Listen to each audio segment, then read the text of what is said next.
Billy Graham. Billy Graham. Billy Graham. It's the 21st of February 2018, and the world's most powerful people are mourning the loss of one preacher. I am tired of hearing people speak out against Billy Graham and not really understanding why. Who is this guy? How did he rise to become the world's most famous Christian? Why do presidents trust him? And why have so many people been converted by his preaching? So I've been on one big deep dive to uncover everything I can, from his roots to his relationships, and most importantly, to try and understand how one man who preached so much love can at the same time attract so much hate. I mean, what exactly did he do wrong? You see, I'm prepared to die. In fact, I'm looking forward to it. And when you're prepared to die, you're also prepared to live.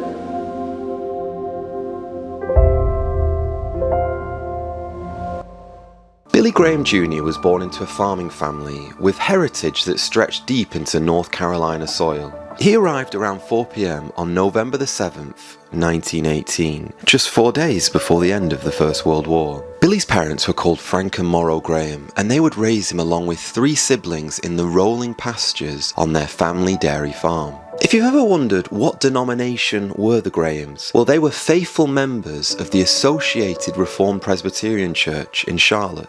Despite having limited formal education, Morrow consistently read the Bible to the family in the evenings, and Frank Sr. prayed. But here's the twist. Young Billy wasn't naturally drawn to church. He recalled, "I don't even remember not going to church. If I told my parents I did not want to go, they would have wailed the tar out of me." You see, church attendance, like in most Christian households, was a given. Whether he liked it or not, he would have to go. By outward appearance, he was just another boy, but those who knew him sensed something completely different.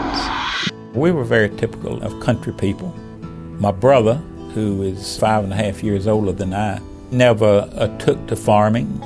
He worked only because my daddy required him to. He was interested primarily in baseball. Growing up in Charlotte, North Carolina, Billy was surrounded by churchgoers. You can almost see the crowds gathering as popular itinerant evangelists like Billy Sunday and Mordecai Ham arrived in his city. They drew huge audiences to the wooden 5,000-seat structure on the edge of town. But there's more to this story than just excitement. Whilst the locals buzzed with anticipation to hear these big-name preachers, Billy wasn't impressed. So reluctant was the young Billy Graham that he even refused to attend one of these revivals. He remembered feeling like everything he had heard or read about them made him feel antagonistic towards the whole affair. It sounded like one big religious circus, in his words. However, even after all this, his close friend Albert McMakin somehow managed to convince Graham to go along, even if it was just out of curiosity. You can probably guess what happened next. Billy Graham got saved. Ham's words about sin and rebellion seemed like they were aimed directly at him. He felt an undeniable conviction that he was a lost sinner before a holy God, and the only way for him to be saved was by coming to the cross where Jesus died for his sins. Billy had no choice. At that very revival, he went forward and accepted Christ as his Lord and Saviour. I'm a member of this church. I've joined the church, yes. So was Billy Graham when he was converted in my meeting in North Carolina. He was a member of the church. And Marl and Queen, I just read his experiences told in his latest book. And when he came down there and when I pointed my finger right at him, he said, of course the Lord told him I was pointing at him. And he resented it, got mad when I referred to him being a sinner. Well, I didn't refer to him. I didn't know he was there. Meanwhile, Billy Graham, fresh out of high school, faced his own crossroads, and this is where our story starts to shift. He and his friend Grady Wilson sold Fuller brushes, and despite skepticism from the family, Billy excelled at this. Now listen to me, even success in sales didn't satisfy him. Why? Because he knew that his life was meant for more. So Billy enrolled at the Bob Jones College, only to leave after 1 semester when the head of the college called him a failure. Now this was the moment that was going to change everything. Rejected, discouraged, but not defeated, he found a new path at the Florida Bible Institute in 1937. From there, Billy started preaching.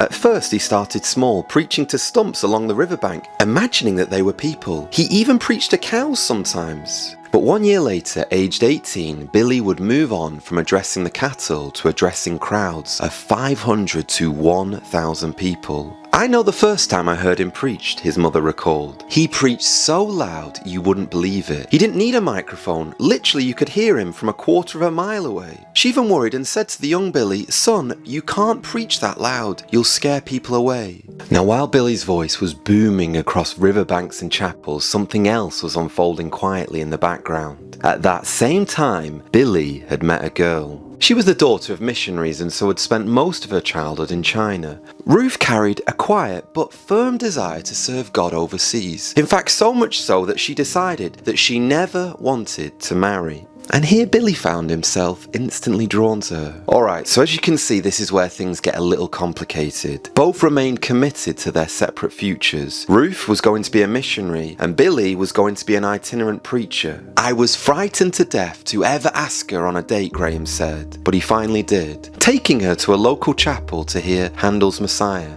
And that small moment would set the stage for everything that comes next. I didn't even know the man.